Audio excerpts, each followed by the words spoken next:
Kabar horor.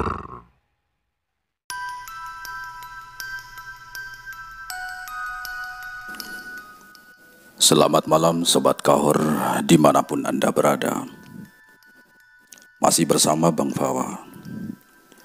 Di cerita kali ini Bang Fawa masih mengkisahkan cerita lanjutan dari video sebelumnya, yaitu berjudul Kisah yang Sangat Mengerikan.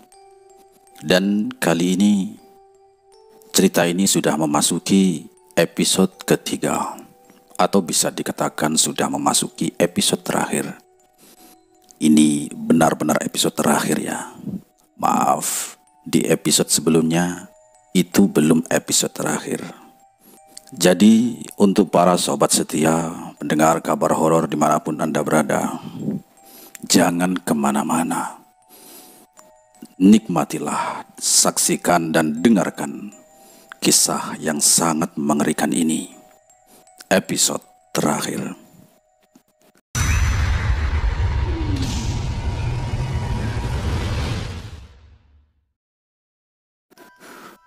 Setelah pulang dari pulau kecil dan bertarung melawan Nyimas Pandansari, Dowi pulang menggunakan kapal penduduk ditemani oleh seorang penduduk sekitar.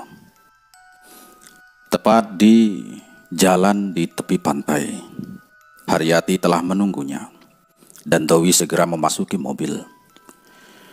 Di dalam mobil itu Dowi langsung tertidur karena saking lelahnya dengan kejadian luar biasa yang telah dia alami.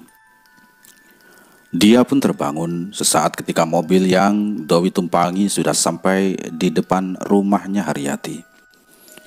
Dowi segera menuju kamar belakang yang memang sudah dipersiapkan untuknya. Sesaat setelah berbincang-bincang dengan Haryati, Dowi segera membuka pintu kamar.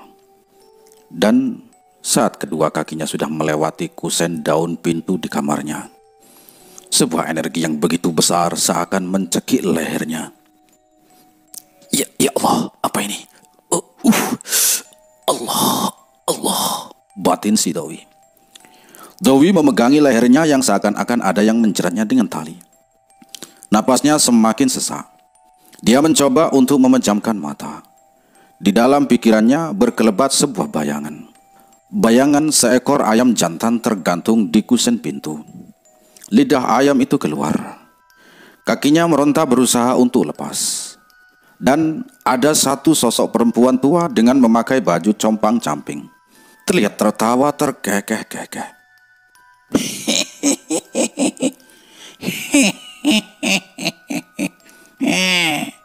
Cuma segitu saja kemampuanmu anak ingusan. Ejanya sambil menyapukan susur di barisan gigi yang menghitam.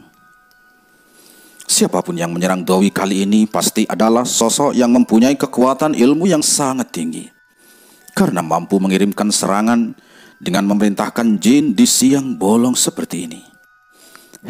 Dan pikir si Dowi, ini bukan main-main. Dowi harus segera melepaskan diri dari jeratan sukma yang digunakan oleh nenek tua ini. Dengan menyebut kebesaran asma Allah dan 4 asma Nabi, dalam kelebatan batinnya, Dowi melihat ayam jantan yang tergantung itu talinya kemudian putus. Sebelum ayam itu kemudian lari, sebuah tendangan dari nenek sihir itu berhasil bersarang di tubuh ayam jantan hitam itu. Brak! Begitu terasa sangat tendangan itu bersarang di dadanya Dowi, dan Dowi langsung terkapar. Gila! Nenek sihir itu menjadikan ayam jantan sebagai media untuk menyerangku. Batin si Dowi seraya bangkit dan secepatnya bersila memejamkan mata, menyatukan hati dan pikiran, larut dalam kebesaran asma Sang Pencipta. Dowi berusaha membentengi diri dengan doa Nabi Musa, lalu mengusap seluruh tubuhnya. Kemudian segera beranjak mengambil air dalam botol dan membacakan Yasin 7 Mubin. Bah! Aduh mbok, jerit si Haryati. Kenapa nduk? Sahut mboknya Haryati atau ibunya Haryati sambil tergopoh-gopoh dari arah dapur menghampiri Haryati yang jatuh terjerembab. Hati-hati loh nduk, ujar si mbok dan berusaha membangunkan tubuh anaknya itu. Dowi yang mulai bisa menguasai diri bergegas keluar kamar dan menghampiri Haryati. Aku kepleset mas barusan, ucap si Haryati. Dia meringis karena salah satu kakinya terlihat membengkak. Ada apa ini ya? Gumam si Dowi. Mata Dowi melihat di betis Haryati ada sebuah bekas telapak tangan. Juga luka seperti terkena benda panas. Dan terlihat permukaan kulit betisnya menggelembung berisi air. Tidak jauh berbeda saat kaki kita ini terkena knalpot motor. Wih, aduh, kok terasa panas ya mas? Panas betisku, ucap si Haryati kesakitan. Yati, betismu ini digampar setan kiriman, jawab Dowi sambil tersenyum. Hah, yang benar mas, masa ada setan siang-siang gini sih? Jawab Haryati kesal. Sudah, gak apa-apa Ti, lain kali hati-hati, jawab Dowi seraya beranjak ke arah dapur dan kembali dengan sebotol air. Melihat hal itu, mboknya Haryati atau ibunya Haryati kembali ke arah dapur sambil menggeleng-gelengkan kepalanya dan tersenyum ke arah Dowi.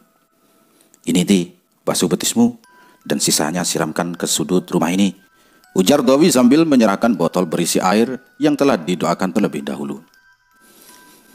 Usahakan nanti malam untuk membentengi diri, ucap si Dowi sesaat setelah Haryati membasuh betisnya dan menyiram ke 4 sudut rumah. Ini ada apa ya mas? Aku kok jadi takut, balas Haryati sambil menatap ke arah Dowi. Gak apa-apa Ti, yang penting sedia payung sebelum hujan saja, jawab si Dowi.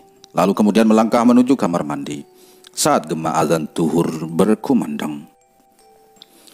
Selesai dari masjid, Dowi kemudian berjalan ke arah utara dan berhenti di sebuah punden yang atapnya bercungkup. Lalu duduk bersila dan mengirim doa-doa untuk Kiai Amung-Rogo. Singkat cerita, selepas sholat Isya, Dowi segera bergegas memasuki kamar. Batinnya mulai merasakan hawa yang kurang enak. Selain itu juga mulailah tercium bau-bau khas dari suruhan nenek sihir itu. Seperti tadi siang, yang mulai terasa berdatangan setelah sebelumnya berpesan kepada keluarga Haryati untuk membentengi diri. Dowi segera memejamkan mata. Dan baru saja mata Dowi ini terpejam, satu teriakan yang kencang terdengar, disusul dengan suara tangisan dari Haryati.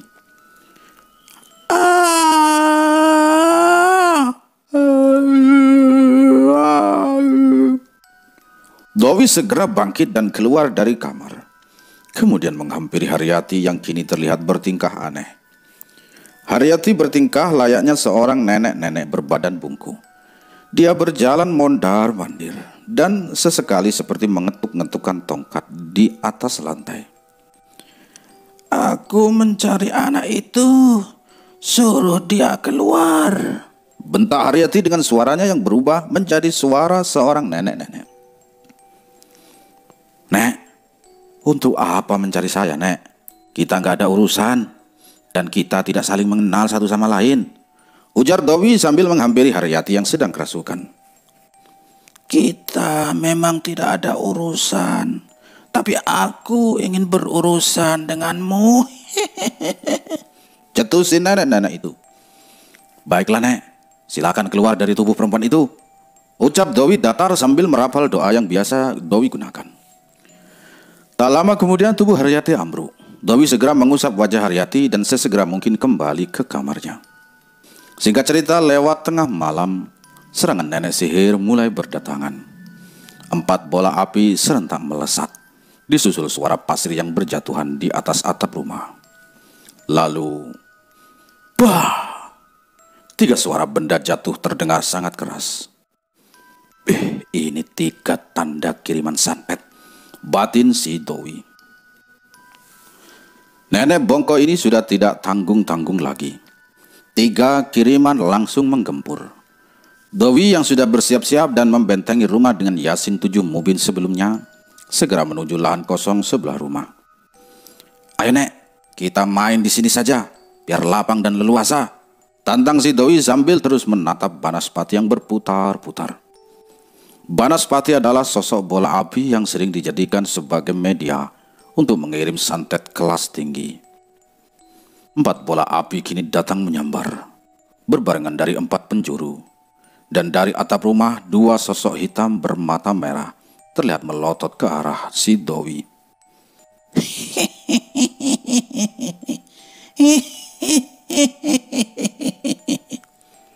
Tawa cekikikan dari nenek bongkok yang tiba-tiba sudah berdiri di hadapan Dewi.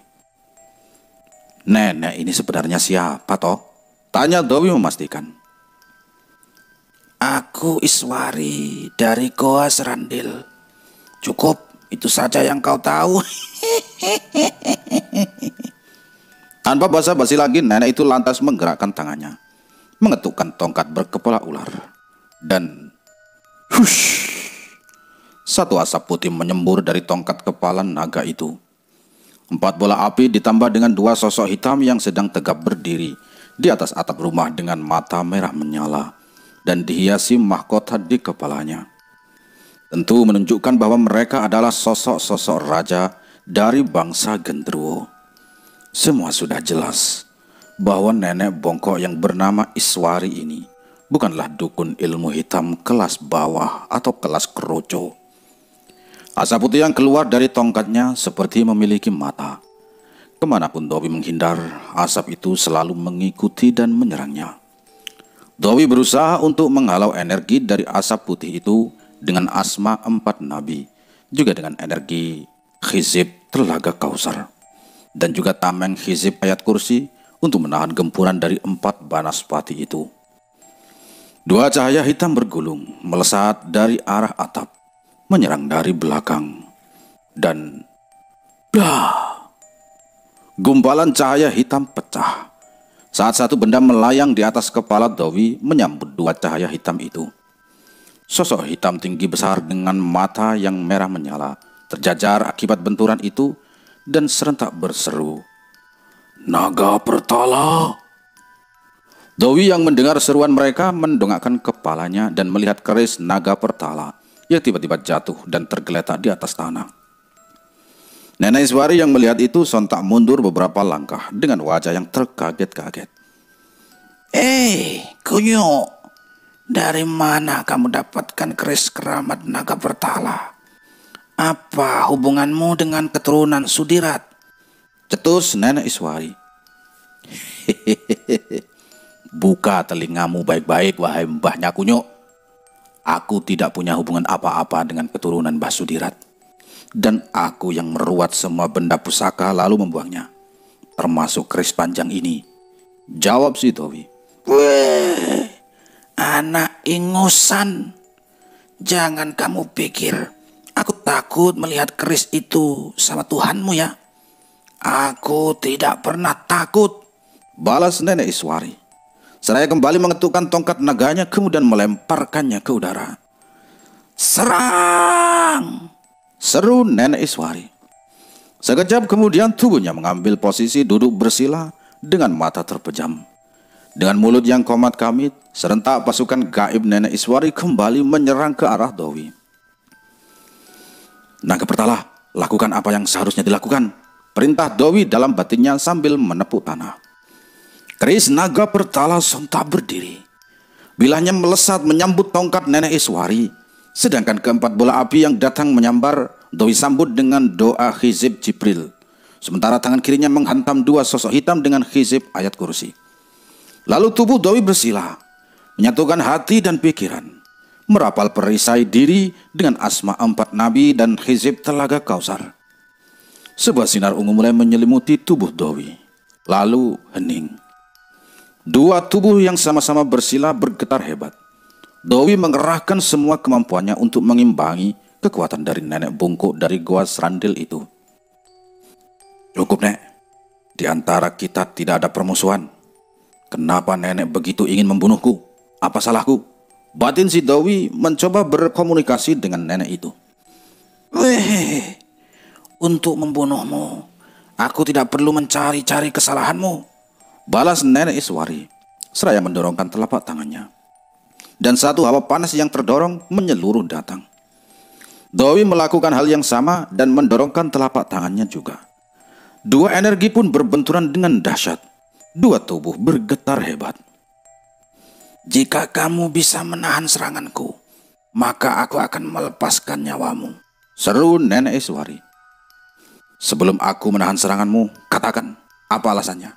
Kenapa nenek kekeh sangat ingin mau melenyapkan diriku? Balas si Doi penasaran. Hehehe, aku hanya disuruh dan kamu bisa menyimpulkan siapa yang menyuruhku. Selama dia masih sanggup membayarku, maka selama itu pula makhluk yang telah terkunci tak akan pernah selamat dari ilmu pedot pati. Jawab si Nenek Iswari itu.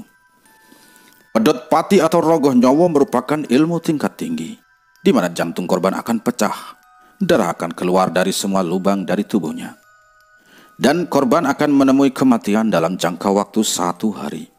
Doi pernah berhadapan dengan ilmu pedot pati saat berhadapan dengan pemilik santet setan kober ketika hendak mencoba untuk menyelamatkan Erika. Aku sudah terkunci dan aku adalah korban selanjutnya dari ilmu pamungkas nenek. Mari kita lihat, ucap Doi seraya menahan nafas dan larut dalam kalam ilahi juga asma 4 nabi. 4 bola api hanya berputar-putar mengelilingi tubuh si Doi, tak sanggup untuk menembus perisai asma 4 nabi dan telaga Kausar. Sementara keris naga Pertala dan juga tongkat naga milik Nenek Iswari sudah menjelma menjadi 2 ekor ular yang sama besar, bergelut saling melilit. 2 Raja Genderuwo melesat masuk ke dalam rumah dan merasuki di dalam tubuh Haryati, lalu mengacak-ngacak isi rumah. Melihat hal itu, keluarga Haryati pun lari tergopoh-gopoh mengarah ke arah rumah Mbah Sudirat yang tidak beberapa jauh. Jika Mbah Sudirat tahu keadaan Doi yang tengah bertarung dengan Nenek Iswari, maka ini kesempatan bagi dia untuk langsung menghabisi Doi. Doi harus segera menyelesaikan urusan ini secepatnya sebelum Mbah Sudirat datang. Sebuah tarikan nafas dibarengi dengan pukulan telapak tangan ke atas tanah, dibarengi dengan rapalan asma 4 nabi juga doa Jibril yang dia gabungkan, menghentak. Disusul oleh guncangan Khisib Zalzalah dan telaga Kausar yang bersusulan, menghantam energi dari pedot nyawa.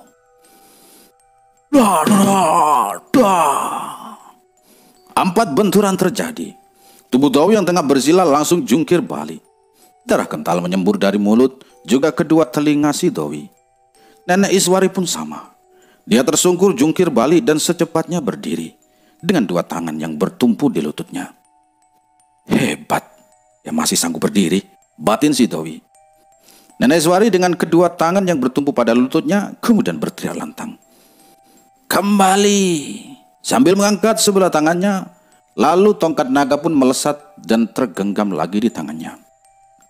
Kini dengan bantuan tongkatnya, tubuh Nenek Iswari berdiri, dan dengan sorot mata yang dingin, nenek itu menatap ke arah Doi. Doi yang masih berada dalam posisi duduk dengan bertumpu pada lutut, segera merentangkan kedua tangan dengan wajah menghadap langit. Belum selesai rapalan Sir Yasin, keris naga Pertala sudah berada dalam genggaman jari tangannya. Nenek Iswari pun tak mau kalah. Dia merentangkan kedua tangannya dan komat kamit. Tapi tiba-tiba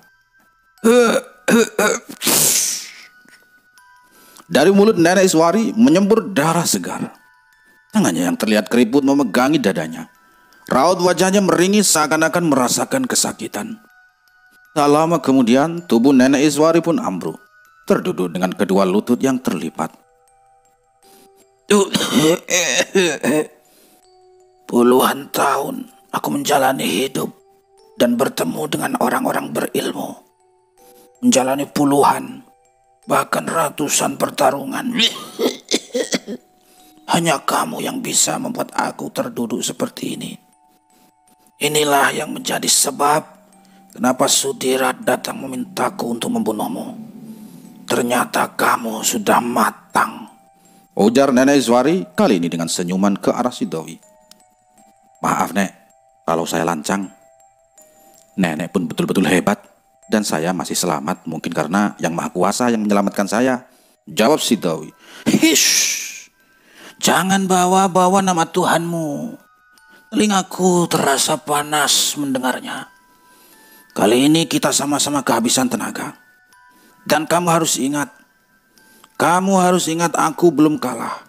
Camkan itu, ujar Nenek Iswari, dan sesaat kemudian tubuhnya tidak ada lagi di hadapan Doi. Jangan dendam. Jangan ada dendam di antara kita, Nek. Yang sudah ya sudah, tak perlu lagi untuk dilanjutkan, batin si Dowi. Sepeninggal Nenek Iswari, Dowi kembali membuka matanya. Rasa sesak dalam dadanya begitu sangat terasa. Dan secepatnya Dowi menuju ruang tengah, lalu berkacak pinggang di hadapan Haryati yang masih kerasukan. Kamu gak ikut pulang ke Gua Serandil, ha? Tanya Dowi sambil menunjuk ke arah Haryati. Sendiko Dawo. Iya, jawab makhluk yang di tubuh Haryati. Dan kemudian Haryati pun ambruk tak sadarkan diri. Haryati kemudian tersadar. Sesaat kemudian dan mengarahkan pandangannya mengitari sekitar, seolah kebingungan. Pada saat itu, terdengar derap langkah mendekat. Mbah Sudirat masuk ke dalam rumah. Kamu sudah sadar, Tondo? Ucap Mbah Sudirat sambil melirik ke arah Dowi yang tengah duduk. Haryati tidak menjawab pertanyaan dari Mbah Sudirat. Haryati masih terlihat shock dan kebingungan. Karena tubuhnya lemas, kemudian Haryati pun dibopong ke dalam kamarnya untuk beristirahat. Singkat cerita, beberapa hari kemudian, Haryati berpamitan untuk kembali pulang ke kota. Dan selama di perjalanan, tidak banyak yang dibicarakan. Dowi pun hanya menjawab seperlunya dari setiap pertanyaan yang dilemparkan oleh Haryati. Sebetulnya, dari mulai kejadian di pulau saat Dowi mengembalikan semua pusaka, Mbah Sudirat sudah mengetahuinya. Benda-benda pusaka yang didapatkan dengan susah payah olehnya malah dikembalikan oleh si Dowi. Tentu saja ini membuat Mbah Sudirat merasa kesal, marah dan dendam kepada Dowi. Hingga akhirnya dia meminta bantuan pada Nenek Iswari untuk membunuhnya. Sesampainya di rumah, Haryati kemudian langsung disambut oleh anak-anak asuhnya. Terlihat wajah anak-anak itu begitu sumringah bahagia saat bertemu kembali dengan Haryati. Bagi anak-anak itu, Haryati adalah seorang ibu, seorang pelindung yang selama ini mengurus dan menghidupi mereka. Kemudian selepas Isya, Haryati mengeluh kepada si Dowi bahwa kepalanya terasa pusing, badannya demam. Setelah minum obat, Haryati pun berbaring di kursi panjang ruang tengah. Dowi pun mengumpulkan semua anak-anak untuk duduk bersama, berdoa, dan membaca surah Yasin. Semua Dowi lakukan karena adanya sesuatu yang akan datang. Usahakan lawan rasa kantukmu, dan jangan tidur malam ini, ucap Dowi pada Haryati yang tengah memijit-mijit keningnya. Iya mas, ini ada apa lagi ya mas? Tanya Haryati penasaran. Oh, nggak ada apa-apa kok, jawab Dowi singkat. Pokoknya upayakan untuk jangan tidur sebelum aku kembali, dan ingatkan anak-anak untuk kembali mengulang bacaannya sampai aku kembali ke sini ya, pesan si Dowi. Iya mas, jawab Haryati sambil merubah posisinya dan berusaha untuk duduk. Dowi segera pergi ke belakang untuk bersuci dan langsung masuk ke dalam kamar. Tepat di atas atap, kiriman santet dari Mbah Sudirat yang berwujud sosok genderuwo tengah mengawati. Pulang, atau aku bakar tubuhmu, bentak Dowi dengan pergelakan tangan yang sudah memutih dengan energi dari doa Jibril.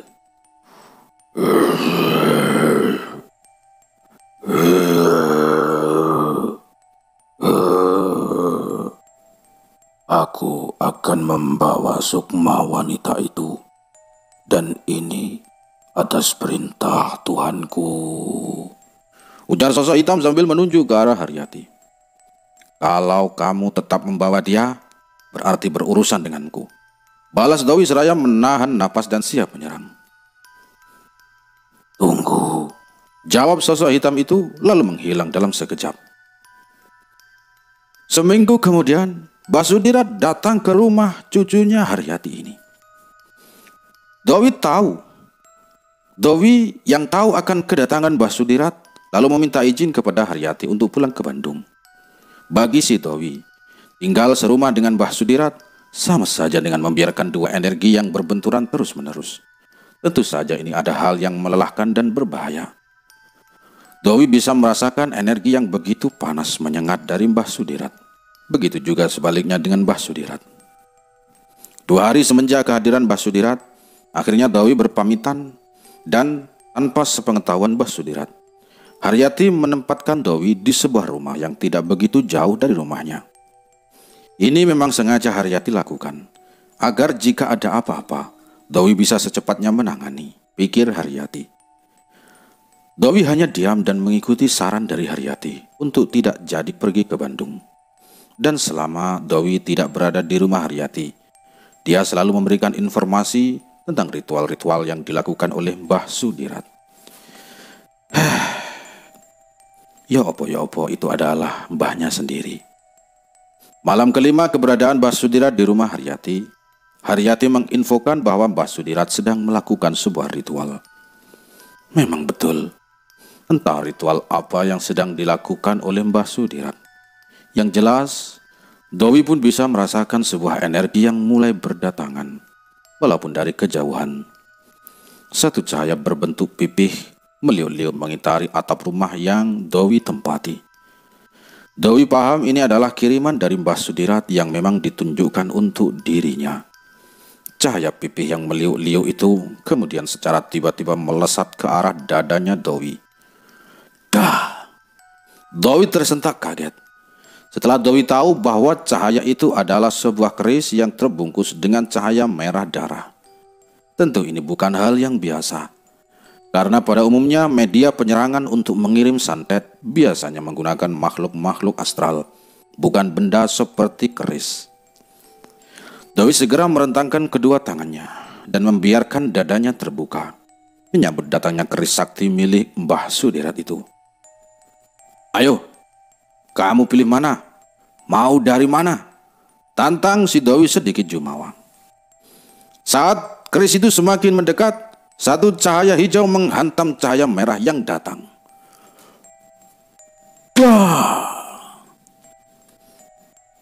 Memang Dowi sengaja memakai keris naga pertala untuk melawan pemiliknya. Sebagai tindak lanjut dari saran Kiai Amangrogo sebagai pemilik asli dari keris naga pertala yang telah ditarik oleh Mbah Sudirat dari punden Kiai Amangrogo. Dan atas bantuan penguasa Gua Raja Naga, makhluk-makhluk yang bersemayam dalam keris naga pertala pun berhasil ditaklukkan, hingga akhirnya disalahgunakan dan menjadikan keris naga pertala yang beraura negatif. Dan kini tanpa sepengetahuan Dowi, Kiai Amangrogo sudah masuk dalam keris naga pertala saat berada di pulau tengah laut itu. Ini dua keris yang berbalut cahaya beberapa kali beradu. Mereka meliuk-liuk layaknya ular yang sedang menari-nari. Dan hush! Sebuah energi panas datang, menyeluruh dengan cepat ke arah Dowi. Kiriman kedua nih. Batin si Dowi seraya mengarahkan telunjuk ke arah datangnya energi kiriman dari Mbah Sudirat itu. Satu bola api yang berukuran lebih besar dari biasanya datang melesat ke arah Dowi. Dan saat mendekat, bola api itu kemudian terpecah menjadi 5. Bola-bola api itu menyerang dari 4 arah. Dan satu bola api melesat ke arah dua keris yang tengah bergelut. Lalu letupan keras pun terdengar saat bola api menghantam dua keris yang tengah bertempur. Bah! Bola api itu menyatu dengan keris Mbah Sudirat secara tidak menambah kekuatan serangannya. 4 bola api yang datang dan menyerang dari 4 arah sudah bukan lagi main-main dan jelas memang ditunjukkan untuk menghabisi si Dowi. Asma 4 nabi dan doa telaga Kausar menjadi perisai gaib untuk melindungi diri Dowi. Dan kali ini serangan Mbah Sudirat tidak seperti biasanya. Bola api yang keempat, bola api itu betul-betul menghantam perisai gaibnya Dowi. Beberapa kali tubuh Dowi yang berselimut cahaya ungu bergetar hebat, bahkan sempat terjengkang. Pertempuran kali ini benar-benar sengit. Tidak jauh beda dengan ketika Dowi melawan sosok utusan Gua Raja Naga yang akan menjemput dirinya. Dowi segera menggabungkan doa Jibril dengan doa Nabi Musa, disusul dengan Fatihah Kubro dan Hizib ayat kursi. Dalam balutan energi kurungan asma 4 nabi, 4 energi dari doa-doa yang dia gabung sudah Dowi siapkan untuk menghadang 4 bola api itu.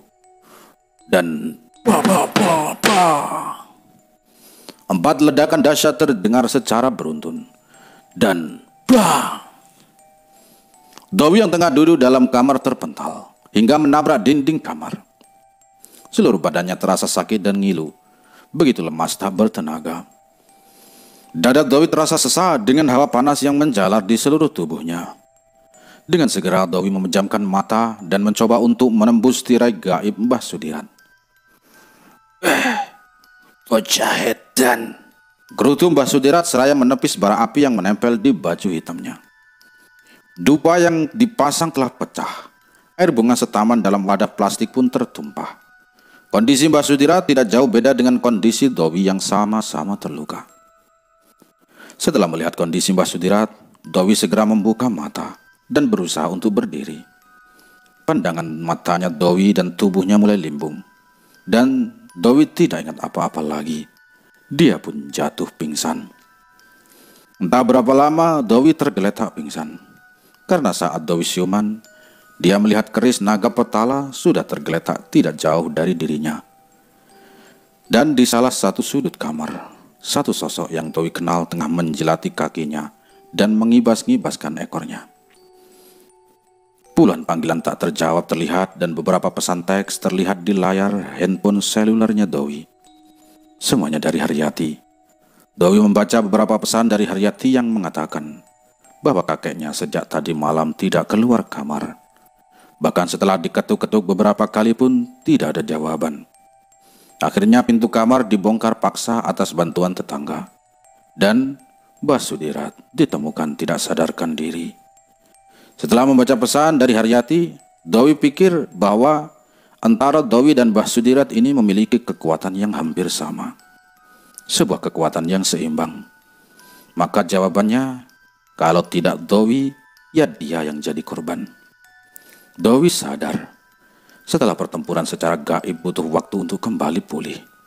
Hari itu juga Dewi berkemas dan pamit kepada Haryati untuk sebuah keperluan. Karena Dewi yakin, Mbah Sudirat akan meminta bantuan penguasa Gua Raja Naga untuk menyerang Dewi kembali. Sementara Dewi masih dalam kondisi terluka.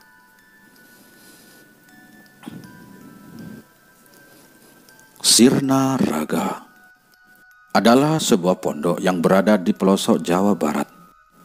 Salah satu pendiri pondok itu adalah Gus Malik, salah satu alumni di pondok yang sama dengan si Dewi.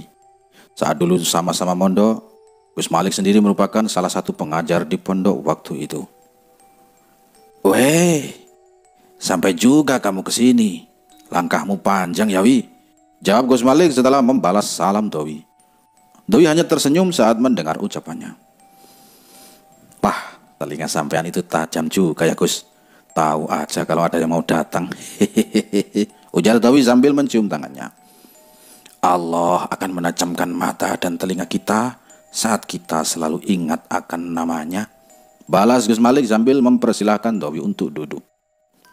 Tidak lama setelah Dewi berbincang-bincang, seorang santri datang dengan nampan berisi cemilan dan 2 cangkir kopi yang dari wanginya pasti kopi hitam kental. Wah, dari dulu kebiasaanmu gak berubah ya, Wi. Ucap Gus Malik saat melihat Dewi menuang kopi di piring kecil. Hehehe, masih ingat aja sampean Gus. Jawab Dewi disusul dengan tegukan pertama yang menghangatkan. Dan sudah pasti ujung rokoknya pun terbakar. Aku tahu kedatanganmu pasti tidak jauh dengan urusan pergaiban kan? Ujar Gus Malik sambil menatap ke arah Dewi. Loh, kok tahu Gus? Jawab Dewi heran. Sebentar lagi mereka akan datang untuk mengejarmu, Wi. Balas Gus Malik. Waduh, serius Gus? Tanya Dewi memastikan. Iya, Wi. Tuh, baru saja diomongin. Mereka sudah datang. Jawab Gus Malik sambil menatap ke arah depan. Gus Malik sendiri merupakan salah satu santri kesayangan dari Mbah Yai Ambari. Dan tentunya kelebihan-kelebihan yang dimiliki Mbah Yai bisa saja dan tidak menutup kemungkinan dimiliki oleh Gus Malik.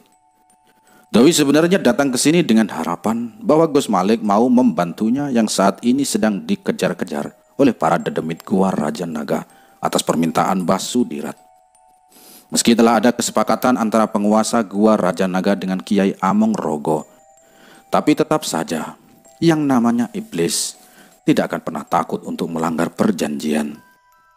Dan bisa saja Nyimas Pandansari masih memiliki dendam untuk membinasakan si Dewi. Gus Malik mengambil sebatang sapu lidi, lalu mulutnya berkomat kamit. Setelahnya menjadikan sapu lidi itu untuk menulis di atas tanah. Dewi melihat sebuah tulisan asma 4 nabi. Hanya saja ada sesuatu yang Dewi tidak ngerti. Semua tulisan asma 4 nabi itu terbalik. Ditulis dengan keadaan terbalik. Jangan heran Wi, ini sengaja aku tulis terbalik untuk menyerang balik mereka dengan serangannya sendiri. Ucap Gus Malik seakan tahu apa yang Dewi pikirkan. Weh, apa iya Gus? Seru si Dewi. 4 asma terbalik, Dewi pernah mendengarnya waktu itu, saat masih menjadi salah satu anak didik dari Mbah Yai Anbari. Tapi pada waktu itu, pondok tidak mengajarkan secara khusus kitab yang berisi tentang pengajaran hal-hal yang bersifat gaib. Mungkin karena Dewi terbilang salah satu anak didik yang sedikit bandel. Jadi tanpa sepengetahuan siapapun, Dewi mempelajarinya tanpa guru yang membimbing. Dewi hanya mengikuti petunjuk dari kitab yang dia baca saja. Dan Dewi lebih cenderung untuk mencoba menggabungkan satu amalan dengan amalan yang lain, tanpa pernah untuk mencoba yang dia pelajari hingga sampai sebuah kejadian yang menimpa kehidupannya. Dan Dewi sangat-sangat merasakan efek dari sebuah kiriman yang tidak terlihat, dan di mata masyarakat lebih dikenal dengan istilah tenung, santet, teluh, juga yang lainnya. Setelah kejadian yang menimpa kehidupan Dewi yang mengakibatkan dia harus kehilangan dan menderita, juga mengalami sebuah kehancuran yang diakibatkan oleh sihir, maka setelah kejadian itu, Dewi terus menggali dan mempelajari, hingga akhirnya Dewi bisa banyak membantu masyarakat. Dan pada saat itu juga, Dewi banyak menemui hal-hal yang memang di luar logika. Saat Dewi turun ke masyarakat, Dewi sadar apa yang harus dia jalani. Sangat beresiko dan bisa jadi nyawa Dewi sendiri menjadi taruhannya. Karena banyak kejadian bahwa sang pengirim sihir merasa tidak terima saat ada orang yang mengobati yang menjadi sasarannya. Sehingga pada akhirnya adalah menyerang pada orang yang mengobati itu. Satu hal yang sulit adalah melepas simpul-simpul gaib yang dikirim. Karena bisa saja simpul-simpul atau bukhul-bukhul itu disimpan oleh si pengirim di tempat yang tidak diketahui oleh orang lain, jika si pengirim sihir sudah berada pada tingkatan atas. Hal yang sulit lainnya adalah jika yang menjadi target sudah terlalu lama terkena kiriman sihir. Ini juga akan lebih sulit untuk dibersihkan, karena kiriman sihir sudah mengakar dan mendarah daging. Maka dari itu, ada baiknya orang-orang memagari diri dengan lebih dekat pada Sang Pencipta dan memohon perlindungannya. Hingga dengan sendirinya, perisai gaib yang menyelimuti tubuh orang yang terkena dan bisa menangkal semua kiriman-kiriman sihir dari orang-orang yang tidak menyukai. Gus Malik hanya tersenyum dan menatap Dewi seraya berkata, Wi, tidak ada sesuatu apapun yang terjadi pada diri manusia tanpa izin dari Allah. Dan kekuatan yang maha besar hanyalah kekuatan Gusti Allah. Jika Allah berkehendak, maka mereka akan bisa mengalahkanmu. Tapi sebagai manusia, kita wajib berusaha dan berdoa. Bukankah doa adalah penangkal takdir, Wi? Jelas Gus Malik kemudian kembali mengalihkan pandangan ke arah depan. Dewi hanya mengangguk dan mengikuti arah pandangan dari Gus Malik. Dan tepat dari arah depan dan atasnya, satu sosok ular hijau yang merupakan jelmaan dari Nyimas Pandansari tengah memperhatikan dan menatap ke arah Gus Dewi dan Gus Malik. Betul juga. Ternyata Nyimas Pandansari yang datang, pikir si Dewi. Ular itu tidak akan berani masuk selama kamu di sini. Hanya yang jadi masalah, sampai kapan kamu akan diam di sini, Wi? Ucap Gus Malik sambil tersenyum ke arah Dewi. Iya Gus, aku memang harus keluar dari sini Gus. Hanya saja saat ini kondisiku sedang tidak dalam kondisi baik Gus. Jawab si Dewi. Aku tahu, Wi. Apa yang kamu rasakan saat ini? Tunggu sebentar ya, biar aku urus dulu makhluk ini. Ujar Gus Malik sambil menyingsingkan lengan bajunya dan terlihat matanya terpejam. Dengan kedua tangannya yang bergerak seakan tengah membuat sebuah perisai gaib. Setelah melakukan itu semua, Gus Malik mengajak Dewi untuk ke pekarangan belakang. Petik 7 lembar daun bidarawi. Insya Allah badanmu akan kembali segar. Saran Gus Malik kepada Dewi. Dewi segera melakukan apa yang disarankan oleh Gus Malik. Dan setelah itu Dowi dibawa ke bagian belakang rumah, ke arah dapur. 7 lembar daun bidara kemudian dilembutkan dengan cara diulek, lalu direbus, dan setelah mendidih ditambah sedikit garam. "Ini minum wi," ucap Gus Malik setelah membaca doa di permukaan gelas yang berisi air rebusan daun bidara.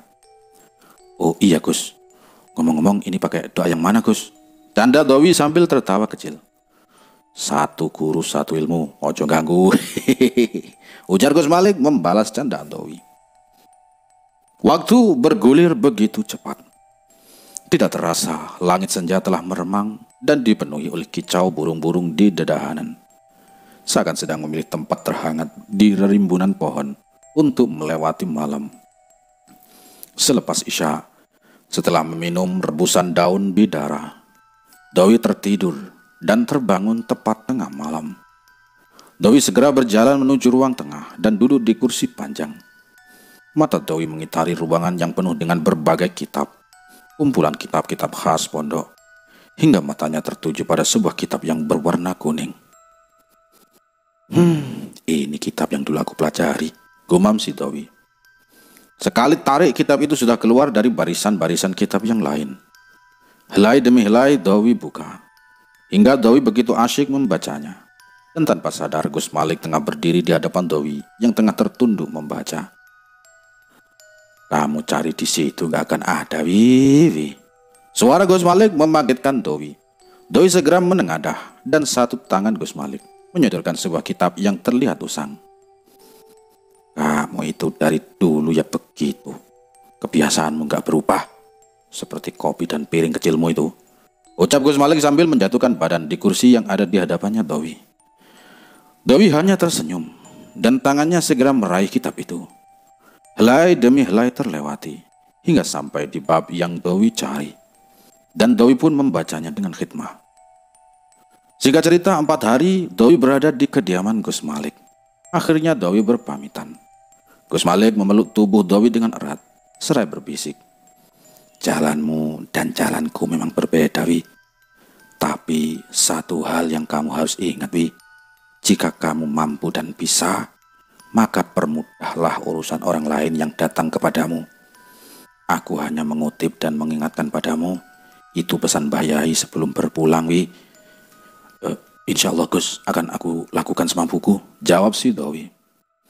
Setelah itu Dowi pun langsung berangkat meninggalkan pondok Sirna Raga dan bergegas pergi. Mereka berdua bertemu di suatu tempat dan tidak langsung pergi ke rumah Haryati. Saat tiba di tempat tujuan, Haryati telah menunggu Dowi, kemudian mengatakan bahwa kakeknya masih ada di rumah. 3 hari Mbah gak keluar kamar, Mas. Dan sepertinya Mbah sedang melakukan semedi. Mungkin Mbah sedang mempersiapkan dirinya. Karena walau bagaimanapun, aku khawatir terjadi sesuatu di antara kalian berdua. Tapi aku tidak bisa berbuat apa-apa, apalagi mencegah si Mbah," ucap Haryati penuh rasa khawatir. "Tidak ada pilihan lain, Ti. Kini hanya antara aku atau mbahmu yang harus menjadi tumbal," jawab Dowi dengan tegas. "Apa gak ada jalan lain, Mas?" ujar si Haryati. "Aku sudah menerima pemberian uang dari Mbah Sudirat yang sudah diritualkan. Dan siapapun yang memegang uang itu sudah dijadikan sebagai tanda manusia yang jadi persembahan.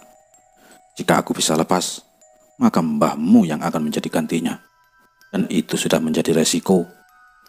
Ketika tidak ada lagi nyawa yang bisa dijadikan tumbal, maka pemilik pesugihan yang akan diambil. Jujur, waktu kemarin kamu dendam. Sesungguhnya dirimulah yang dijadikan gantinya," jelas si Dowi. "Beneran, Mas?" ucap Haryati kaget. "Bener, Ti. Awalnya karena tidak bisa, akhirnya kamu yang mau diambil. Dan aku bisa mencegahnya atas izin Allah. Mungkin karena merasa dihalangi, akhirnya Mbah Sudirat kembali menjadikan aku sebagai persembahan. Tapi, sudahlah," ucap si Dowi saat seorang pelayan datang membawa pesanan yang Haryati dan Dowi pesan.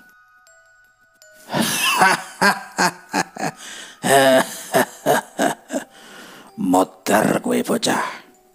Mati kamu, bocah tengik." Tawa Mbah Sudirat pecahkan keheningan malam. Kali ini dibarengi dengan melesatnya sebuah keris hitam. Disusul liukan seekor ular hijau yang tiada lain adalah Nyi Maspan dan Sari.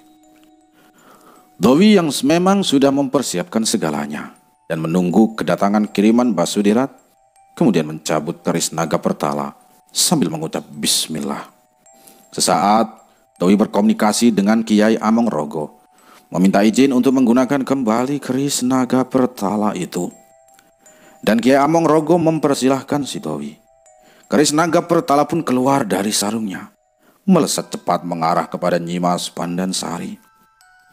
Di sisi lain, keris hitam Basudirat melaju terus, tepat mengarah di jantungnya Dowi. Dowi kemudian mengangkat kedua telapak tangannya. Dalam posisi menahan energi kiriman Basudirat, keris hitam itu pun tertahan dalam jarak 1 meteran dari tubuh Dowi. Dua kekuatan yang seimbang saling beradu. Dua energi saling berbenturan dan dua-duanya sudah mencapai puncak energi. Lalu ledakan dahsyat terdengar menggelegar. Bah! Dowi merasakan tubuhnya terdorong ke belakang, dan keris hitam itu pun terpental. Tapi tidak lama keris itu kembali datang, melesat cepat. Tapi kali ini berbeda. Ada satu kekuatan lain yang mendorong keris itu. Dan tiba-tiba dari samping kiri dan kanan keris itu, 2 ekor ular hitam terlihat ikut mengiringi melesatnya keris hitam. Ujung keris yang lancip dengan 2 pasang taring dan ular hitam seakan sudah bersiap untuk menancap di dada dan leher si Dowi. Dengan menyebut asma Allah, balik! Bentakan suara Dowi seakan menggelegar. 4 asma terbalik yang Dowi pelajari dari Gus Malik menghantam balik kiriman dari Basudirat. Entah apa yang salah, Dowi melihat bahwa keris hitam itu tetap melesat dengan cepatnya. Sedangkan 2 ekor ular itu terbakar dan berbalik arah. Wush! Keris hitam terus melesat dengan cepat. Dowi merasakan sebuah hawa panas dan teramat sangat panas menembus tepat di bahunya. Selip! Hawa panas kemudian menjalar ke seluruh tubuhnya. Ketika keris itu menusuk bahu Dowi, Dowi merasakan seakan terbang melayang. Dalam kamar yang tidak begitu besar, Dowi tidak mampu untuk membuka mata. Yang dia rasakan pada saat itu hanya gelap. Semuanya terlihat begitu gelap, entah pingsan atau apapun namanya. Yang Dowi ingat, Dowi seakan berjalan sendirian di suatu tempat yang begitu terang dan luas. Terlihat dari jauh seorang laki-laki berbaju putih melambaikan tangannya dan tersenyum ke arah Dowi. Dowi melangkahkan kakinya terus mengarah pada laki-laki tersebut. Dan dengan jelas sekali bahwa lelaki berbaju putih itu adalah sosok ayahnya. Tapi tiba-tiba muncul seorang kakek tua yang menghalangi jalannya. Seraya berkata, "Pulanglah nak, ini belum saatnya." Ucap kakek tua tersebut lalu kemudian lenyap dari hadapan Dowi. Sosok yang menyerupai ayahnya Dowi pun sudah tidak terlihat lagi. Lalu tiba-tiba Dowi seakan memasuki sebuah lorong cahaya. Dowi seakan mendengar lantunan orang yang sedang mengaji. Dowi tersadar dan membuka matanya. Dowi tengah terbujur di ruang tengah, dikelilingi oleh orang-orang yang tengah membaca surah Yasin. Dowi melihat Haryati sedang duduk tertunduk dengan kedua mata yang terlihat sayu dan sembab. Dowi langsung duduk sambil menyingkapkan kain jari yang menutupi tubuhnya. Dowi arahkan pandangan ke sekitar, dan Haryati yang melihat Dowi duduk ini langsung memeluk tubuhnya. Dan dengan serentak semua orang-orang mengucap syukur setelah sebelumnya merasa ketakutan. Ketika Gusti Allah berkehendak, maka tidak ada sesuatu yang tidak mungkin. Menurut penuturan Haryati, sudah 1 hari 1 malam Dowi dinyatakan koma. Dan bahkan sempat beberapa saat detak jantungnya pun terhenti. Kemudian, seminggu kemudian, di tengah malam saat Dowi bertirakat, Dowi merasakan sebuah hawa panas yang datang dan kembali. Permainan Basudirat telah dimulai lagi. Saat kejadian malam itu, Dowi dapat memastikan sesuatu bahwa Basudirat masih memburunya. Dendamnya masih sangat tinggi dan benar-benar berhasrat untuk membunuh si Dowi ini. Energi serangan gaib kali ini terasa begitu kuat dan mungkin juga sebagai pamungkas dari semua ilmu-ilmu Basudirat. Dowi merasakan hawa panas yang luar biasa, hingga keringatnya deras bercucuran. Ya Allah, ya Rabb, jika Jika malam ini adalah malam yang terakhir bagiku, maka matikan aku dalam keadaan mengingatmu ya Allah ya Rabb. Jika malam ini adalah akhir dari semuanya, maka jadikanlah setiap ayat, setiap kalimat dan setiap surah yang pernah kubaca menjadi sebuah wasilah atau jalan untuk menghentikan semuanya dengan keagungan dan segala karomah yang terkandung di dalamnya. Lalu dengan segera Dawi menepuk lantai seiring matanya yang terpejam. Tak berapa lama seekor ular besar dengan 3 kepala datang mendesis ke arahnya. Jika kamu datang atas suruhan penguasa gua Raja Naga, maka ambillah abdimu Sudirat. Jika yang menyuruhmu adalah Sudirat, maka kembalilah kepada tuanmu. Dan jika ini atas kehendak kalian berdua, maka aku akan mengusirmu saat ini juga, seru si Dawi. Secara berlahan-lahan cahaya ungu kemudian menyelimuti seluruh tubuh Dawi. Ular besar berkepala 3 dengan cepat melesat ke arah Dawi. Dawi yang sudah mempersiapkan segalanya dengan segera menarik nafas. Seraya menarik tangannya ke arah belakang. Lalu dengan sebuah hentakan, Dawi mendorong 2 telapak tangannya untuk menghalau melesatnya tubuh ular berkepala 3 tersebut. Push! Sebuah energi dari 4 asma terbalik berbenturan dengan tubuh ular yang melesat itu. Kali ini tubuh ular itu terpental dan energi dari 4 asma terbalik terus membungkus tubuh ular tersebut.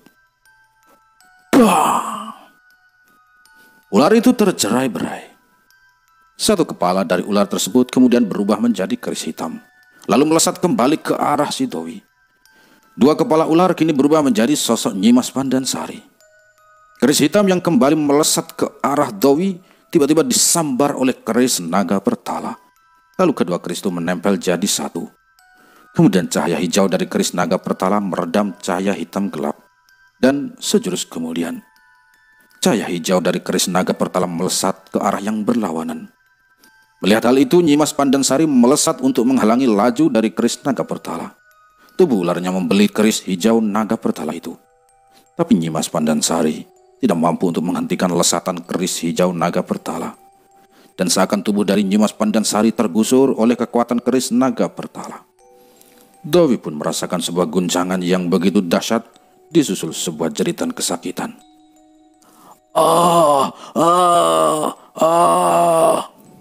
Mas, mbah mas, ucap Haryati di gagang telepon. Loh, kenapa Mbah Muti? Jawab si Dawi. Mbah sudah 2 hari badannya panas tinggi mas, saman bisa ke sini mas, balas Haryati dengan nada panik. Sesaat setelah berada di kamar, Mbah Sudirat memalingkan mukanya saat Dawi datang dan mengucap salam. Tubuh rentanya terlihat sedang dibelit seekor ular hitam yang besar. Antarkan aku pulang, penguasa gua Raja Naga sudah menungguku, ucap Mbah Sudirat dengan suara lirih. Dawi segera mengangguk dan keluar dari kamar. Lalu menghampiri Haryati dan mengatakan padanya tentang keinginan dari Mbah Sudirat. Hari itu juga, Dawi dan Haryati segera menuju kampung halamannya. Sesaat setelah sampai di kampung halaman, Mbah Sudirat langsung mereka baringkan di kamarnya sendiri. Dan pada saat maghrib tiba, Mbah Sudirat meregang nyawa. Dia meninggal. 2 bulan setelah kematian Mbah Sudirat, Haryati kembali meminta Dawi untuk datang ke kampung halamannya dalam acara syukuran atas pembangunan kawasan panti dan masjid yang didirikannya. Tapi karena ada sebuah urusan, Dawi tidak bisa datang. Berselang 2 hari, Haryati merasakan pusing dan suhu badan yang sangat panas. Dawi mengetahuinya dari sebuah pesan teks yang masuk ke dalam seluler si Dawi ini. Pada malam harinya, tepat pukul 22:45, Dawi melakukan kontak mengirimkan pesan pada Haryati. Jangan tidur malam ini dan minta seluruh anak yatim untuk berzikir dan membaca Yasin. Itulah pesan si Dawi mengingatkan Haryati. Entah berapa banyak Al-Fatihah yang Dawi kirimkan dan Dawi tujukan untuk Haryati. Yang jelas malam itu Dawi merasakan sesuatu yang membuat Dawi begitu resah. Jam 4 pagi, sebuah pesan masuk kembali yang memberitahu bahwa Haryati sudah tiada. Di malam harinya, Dawi bermimpi bahwa Haryati tengah berada di tengah laut dan tubuhnya sedang dibelit oleh seekor ular hitam. Pada malam kedua, Dawi bermimpi melihat Haryati berkamben hijau dan melambaikan tangannya ke arah Dawi. Pada malam ketiga, Doi bermimpi Haryati kini tengah berada di Gua Naga Raja dan tengah dicekik oleh Mbah Sudirat. Mbah Sudirat begitu marah kepada Haryati yang telah mendermakan semua hartanya dan menjadi pemutus dari tumbal turunan dengan mengorbankan dirinya. Doi pun langsung terbangun. Yang Doi pahami bahwa ketika seseorang itu telah meninggal, ruhnya akan kembali pada Sang Pencipta. Adapun gambaran-gambaran siksaan yang terlihat di dalam mimpinya itu adalah jin korin. Jin yang menyerupai kita semua. Dan sesungguhnya menjadi pengingat bagi kita bahwa segala persekutuan yang dilakukan dengan bangsa jin tidak akan mendatangkan kebaikan dan bahkan selalu berakhir dengan sengsara. Tamat.